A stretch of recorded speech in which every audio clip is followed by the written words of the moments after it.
Neben mir ist jetzt gerade Tamás Pálfalvi, ein Trompeter aus Ungarn, der sehr, sehr erfolgreich ist jetzt seit 3 Jahren, seitdem er den Fanny Förderpreis gewonnen hat. Und seitdem spielt er sehr, sehr viel, auch in den internationalen Konzerthallen, in der Carnegie Hall, in diesem Jahr das Debüt in der Elbphilharmonie.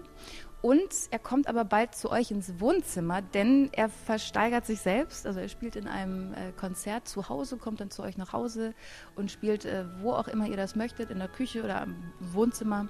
Und das ist alles zugunsten der Deutschen Kinderkrebsstiftung.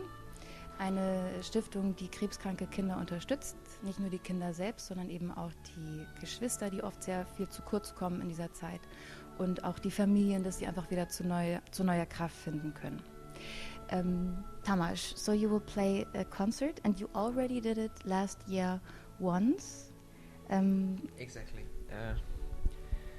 I had a chance last year, or the possibility to do this auction here at Klassik Radio, and I was really happy that I have a chance to really give back, because I feel just so lucky that I can go travel around and do these concerts. But I also think it's very important to whatever you achieve or whatever you can learn, then you take a moment and try to give back something. And I'm really happy to be here again, and I hope we can make a tradition out of it and really just do it year and year, because I think it's just so important to help people in need. And the last year's concert was just a great experience. We went out to a house, I think to the best part of Hamburg. There was the most beautiful houses there, and I was playing in a big hall, in a big living room, and all beautiful paintings were on the wall, and I really felt like playing in history, and it was just such a nice feeling that all the people there was about 30 guests, they all came for the same reason, to help people in need. And I just really think it's very important, and to repeat it every year and do this auction, and to say to people to go and bid and help if you can. I think a concert like this creates a great atmosphere, just because it's very intimate, but also knowing it is for a very good reason, duplicates this. So, not everything is suitable for trumpets, in a living room. And not everything, is, promoting neighborly affection. So how will you choose what to play? It's a good question. It's difficult to practice in a flat, for instance, but I think people can...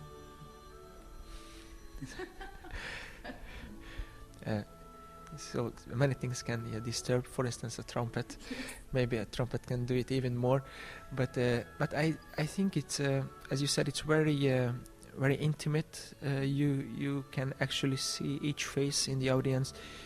You can see what's working and what's not. So, for instance, last year, and most of the times when I do these kind of things, I prepare a concept, I bring pieces, and I let myself to make choices. So I bring, for instance, a 15 minutes long piece, and if I feel that the audience with me and looking in the eye and enjoying it, and I feel that I can play the whole piece, then I play it.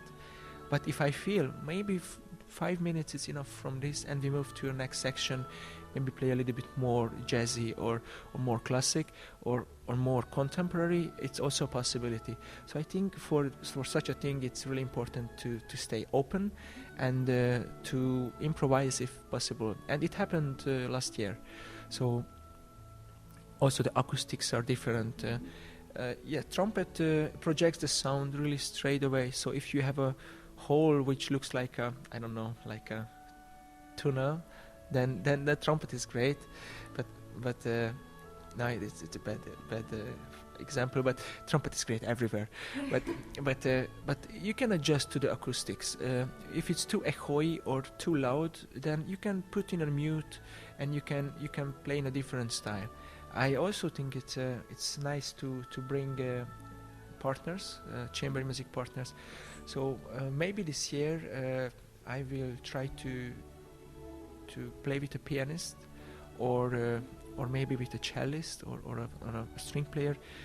It can make the performance more colorful, and also gives much more possibilities music-wise, and perhaps the audience can enjoy it better. Yes, but that sounds great that you can also be very spontaneous. This is something like when you're playing in a concert hall, you can't really decide, to play something else because over there you saw somebody yawning, and then this is very... Sometimes. Yeah. Yes, it happened that people are, in the first row. Some people, they don't, when they say trumpet, they don't really know what is trumpet. and they want to see everything come in the first row, and you play really loud and you can hear this. It can be annoying, but as you said, you cannot really make much in the concert hall. So then in the Wohnzimmerkonzert you will be spontaneous. Maybe also can you include people, because they're just sitting in front of you and sometimes maybe somebody has a question, or can that happen too? What I do, I give a workshop.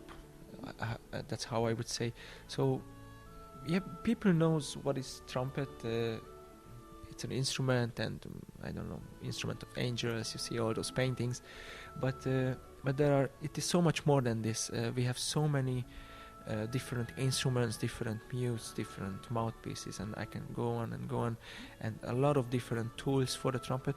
And I just like to talk about it and explain a little bit how it works, to make the lip buzzing, to show them what is it. And when I play a repertoire, any kinds of repertoire, I talk about it. And when people hear stories and can somehow get related to the repertoire, then they can enjoy it better. And of course, it's not really a concert. It's like not a discussion, but like a dialogue between us. So absolutely. And in fact, at the end, I always like to ask that any questions I'm happy to ask, and that's why I am there, and to understand each other better for a good purpose. Yes, for a good purpose. And you already did this last year, and since then your life has changed quite a lot, I guess, because you became a father. And is it? I could imagine. After, yes. Oh yeah. Okay, but I thought like maybe your point of view or your perspective changed since then, because you are taking your bidding, or you will, people can bid for you, and this is all going to benefit for children.